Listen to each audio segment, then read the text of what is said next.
I'm Martin. I'm Jackson. And this is Woods class. This is Industrial Tech class. Instructed by Mr. Cooper. Is it going? Okay. Yeah. Hey, welcome to Woods class. Today we're gonna make a push stick. The purpose of a push stick is so when you're pushing the wood through the saw, instead of getting your hand caught in the blade, it just cut the wood, and so that wouldn't be a big deal. So we're gonna make one because they're really useful.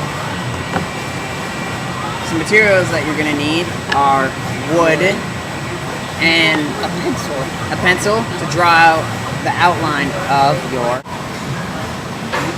Okay, so in order to make an outline for our push stick, you get just a scrap piece of paper and your pencil, and you're gonna put like a previously made push stick, or maybe you have a new design for your push stick, and you're gonna put it on there. Just get a little bit of lead on there, and just trace around the edges of the push stick.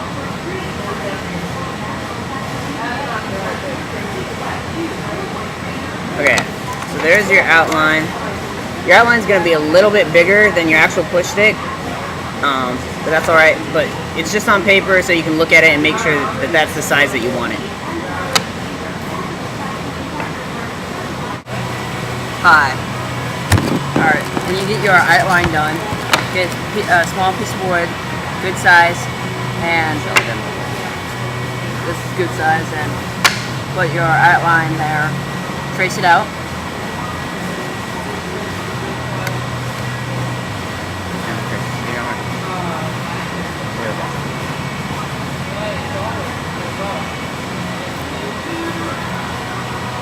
It doesn't have to be really accurate either, just because you can make changes to it just to suit whatever needs you need. Look like this.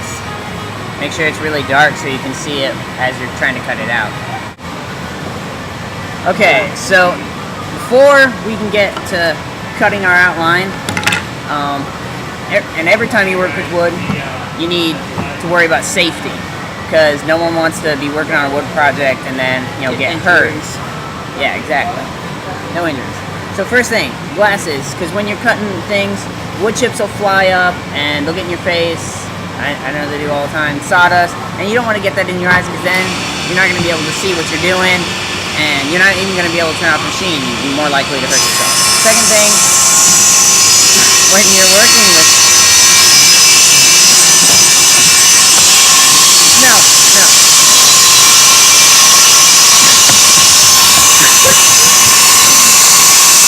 Look at that proper safety. He's wearing safety goggles and gloves.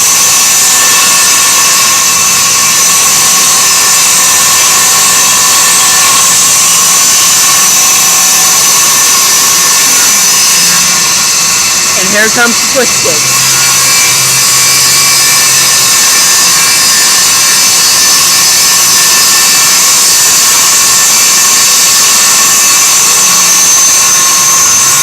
Just look at that. A+. Okay, so that was a great example of safety, because as you can see, as he got closer to the blade, instead of pushing his hand out there, he used his push stick in order to get it in there. So that's a great demonstration of safety, because he had his gloves and his goggles on.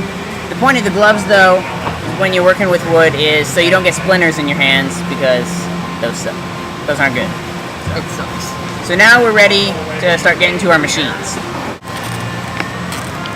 Up. Okay, so before we can actually start just cutting away at this thing, since we're gonna use a bandsaw to cut it, the bandsaw is a blade that spins around and will cut at our wood, but the bandsaw, you can't turn an object while you're cutting it, so you have to do it in pretty much straight lines. So when you see curves on here, that's really backwards. When you see curves on the wood like that, you're gonna have to draw a relief cut, so like a line down there.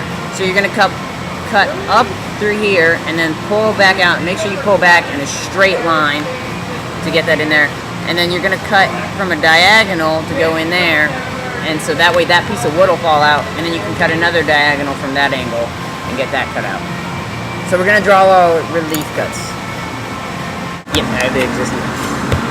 Okay, so this is our bandsaw, and when you get your piece of wood, you want to put it right next to the bandsaw. Can you get it? And there's this little scale here, and that's so the blade's not everywhere, and so you concentrate the blade just in between the bottom of this and the top of that, and you want that about 1/4 of an inch above your wood.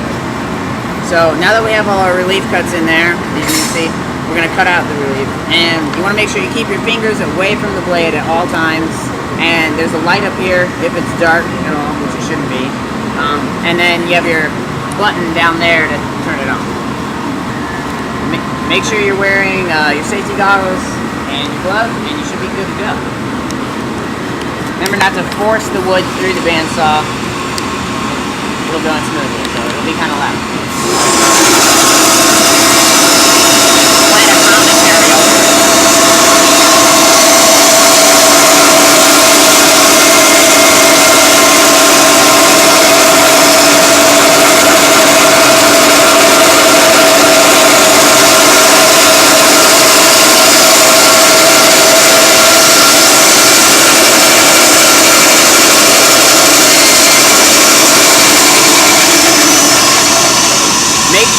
Make sure that after you make a cut like that, you stop the blade and remove the wood. That way it doesn't get in the way.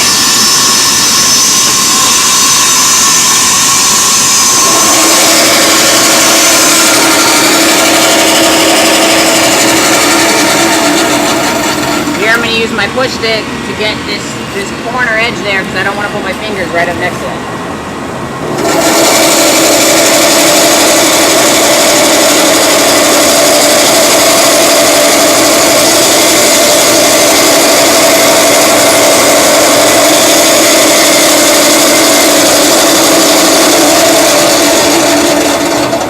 Also use your push stick to move the piece of wood out of the way of the blade. It went black.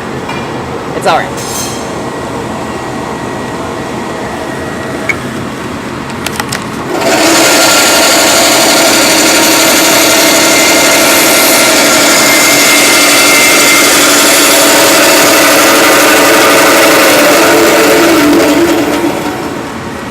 I'm going to speed this up there.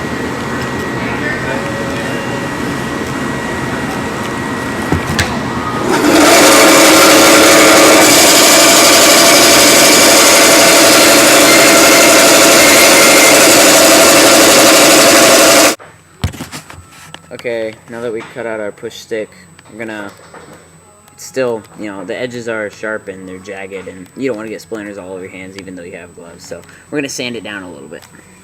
We're gonna use a belt sander. So just make sure you don't put your hands on there, make sure you're only touching the wood, and make sure you're going with the grain.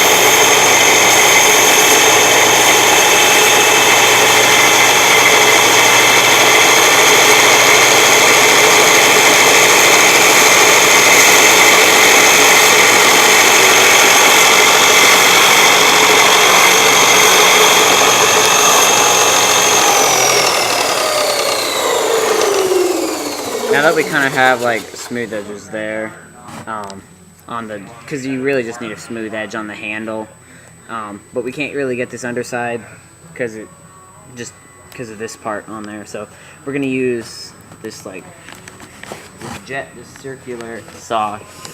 So it's just gonna sand inner pocket, and you want to keep your wood flat on there just because it's gonna move up and down. It's gonna do all the work for you.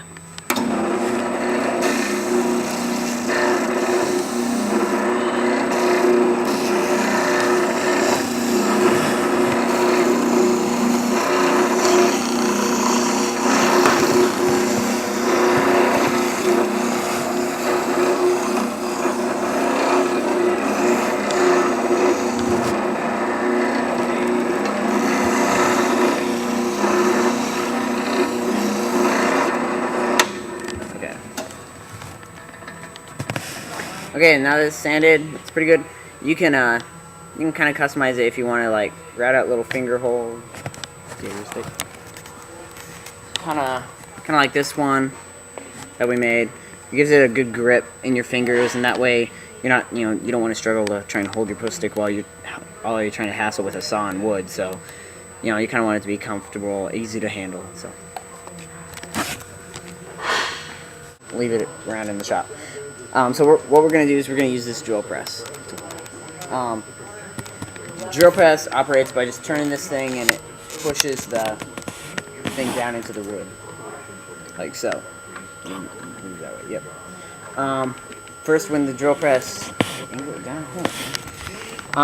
you need clamps on here to hold the wood down, and this wood is here so that when you drill down, you don't hit this metal bar, because the bit going into that bar would not be good. So that's why we have a couple layers of wood, and we mounted them down so they don't move. Now we have our bit, just depending on what size of hole you want on that. You just loosen it up like so, and then make sure you get the right end in there.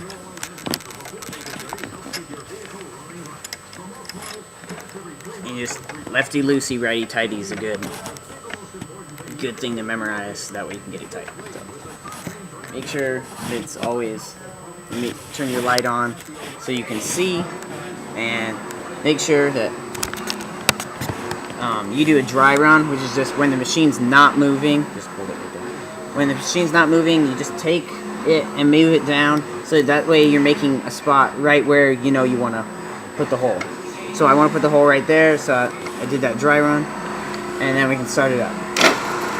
Make sure you keep your fingers away, and don't put too much pressure on the wood. Just let it slowly eat through it. Eat at the wood. Not too much pressure.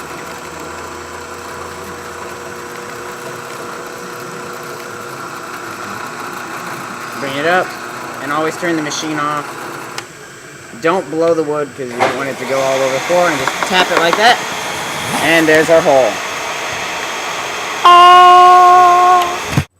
Welcome back. We just went over the bandsaw and the drill press. Now, just one thing. Safety is the main thing you want to know when you use any machines. Well, goodbye.